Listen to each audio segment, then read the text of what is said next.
JJ act की धारा 4 के अधीन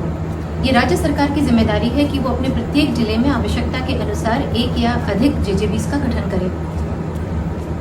और जैसा कि हम सभी जानते हैं कि जेजे एक्ट बच्चों से संबंधित एक सोशल वेलफेयर लेजिस्लेशन है, तो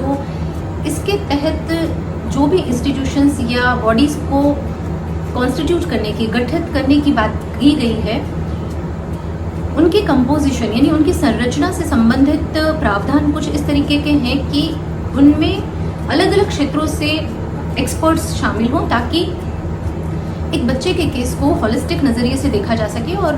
बच्चे के संबंध में जो भी संभवतः सबसे बेहतरीन निर्णय है वो लिया जा सके। तो जुवेनाइल जस्टिस बोर्ड, जिसे हम हिंदी में किशोर न्याय परिषद कहते हैं, चूंकि एक जुडिशियल बॉडी है, इसका काम जुडिशियल नेचर का है,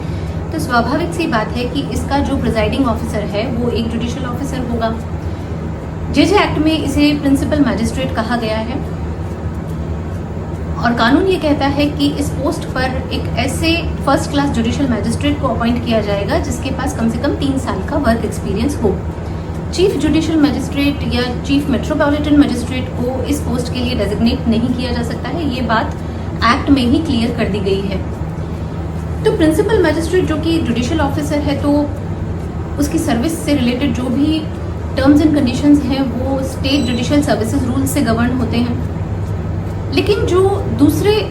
2 मेंबर्स होते हैं उनका अपॉइंटमेंट